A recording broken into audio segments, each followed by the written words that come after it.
مجھے اس کی حالت دیکھ کر ترس آنے لگا، مگر پھر بھی کہیں میرے دل میں یہ آواز آتی کہ وہ یہ سب میری ہمدردیاں سمیٹنے کے لیے کر رہی ہے۔ سچ پوچھیں مجھے اس کی کسی بات پر یقین نہیں آتا تھا۔ کئی بار اس نے مجھ سے دبے لفظوں اس بات کی شکایت کی کہ وہ اس گھر میں خود کو محفوظ تصور نہیں کرتی، مگر میں اسے ازل سے جھوٹی اور مکار عورت سمجھتا تھا، اس کی کسی بات کا یقین نہیں کرتا تھا۔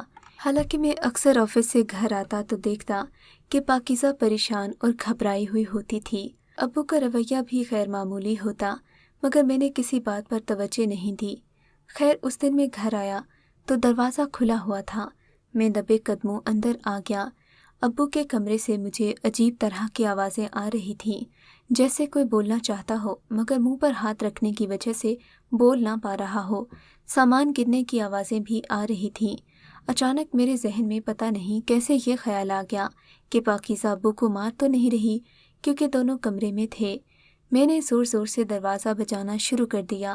اندر جو کھلبلی مچی ہوئی تھی اس میں مزید تیزی آ گئی۔ پھر اچانک ہی پاکیزہ نے دروازہ کھول دیا۔ پہلے تو میری سمجھ میں کچھ نہ آیا، کیونکہ پاکیزہ کا دوپٹہ نیچے پڑا تھا، بال الجھے ہوئے تھے۔ وہ آ کر مجھ سے لپٹ کر رونے لگی۔ ابو اندر بیڈ پر بیٹھے رو رہے تھے۔ میری سمجھ میں نہیں آیا کہ کیا ہو رہا تھا۔ پاکیزہ نے روتے ہوئے پہل کی، مجھے بچا لیں ورنہ میں خودکشی کر لوں گی، آپ کا باپ تو شیطان بن گیا ہے۔ وہ روتے ہوئے بولی تو میرا دماغ کھولنے لگا، یہ کیا بکواس کر رہی ہو؟ تبھی ابو آہستہ سے اٹھے۔ بیماری کی وجہ سے وہ پہلے ہی کمزور ہو گئے تھے۔ اس لڑکی پر ترس کھا کر ہم نے اس کی عزت بچائی۔ میں نے ہی تم پر زور دیا کہ اس سے شادی کرو، مگر بیٹا یہ تو بہت گندی عورت ہے۔ اب بتاؤ بیٹا میں کیا کروں، میں تو بوڑھا آدمی ہوں۔ ابو رونے لگے اور میری سمجھ میں کچھ نہ آیا کہ کس کا اعتبار کروں۔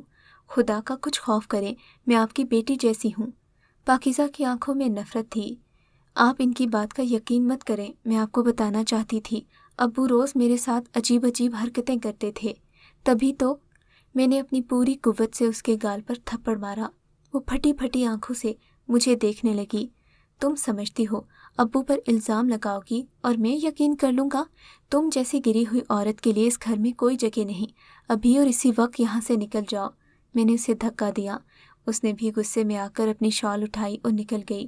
پھر ابو کہنے لگے بیٹا اچھا ہوا کہ تم نے سب کچھ خود دیکھ لیا، ورنہ وہ روز مجھے دھمکیاں دیتی تھی کہ اگر میرے خلاف کوئی بات کسی کو بتائی تو وہ مجھے بدنام کر دے گی۔ بیٹا وہ کسی سے ملنے جاتی تھی، میں نے منع کیا تو میرے گلے پڑ گئی۔ ابو خاموش ہو گئے۔ مجھے غصہ آ رہا تھا کہ اتنے دنوں تک میں ایک گندی عورت کے ساتھ رہا جس نے میرے باپ کو بھی نہیں بخشا۔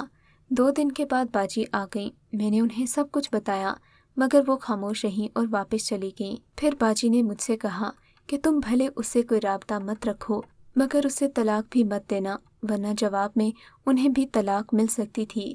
ریحان کو پتہ چلا تو اس نے بہت کہا کہ بھابھی کو واپس لے آئیں۔ ہم نے اسے اصل بات چھپائی تھی۔ مزید 1 سال تک ہم نے ان سے کوئی رابطہ نہیں رکھا۔ پھر ایک دن باجی کا فون آ گیا کہ پاکیزہ اس دنیا میں نہیں رہی۔ اس کی وصیت تھی آخری بار آ جاؤ۔ میرا دل تو نہیں مان رہا تھا، مگر ابو نے کہا کہ مرنے والوں سے کیا حساب، آخری بار منہ دیکھاؤ۔ میں کڑے دل کے ساتھ چلا آیا۔ پاکیزہ کو دیکھ کر مجھے حیرت ہو رہی تھی۔ اس کی حالت ایسی تھی جیسے کوئی نشے کا عادی مر گیا ہو۔ باجی نے بتایا اسے بلڈ کینسر ہو گیا تھا۔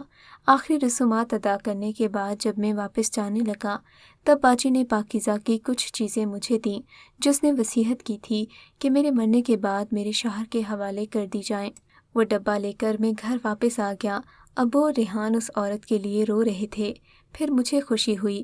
میں نے یہی کہا خس کم جہاں پاک۔ پھر میں نے اس ڈبے کو اپنی اس الماری میں بغیر کھولے بغیر دیکھے ڈال دیا۔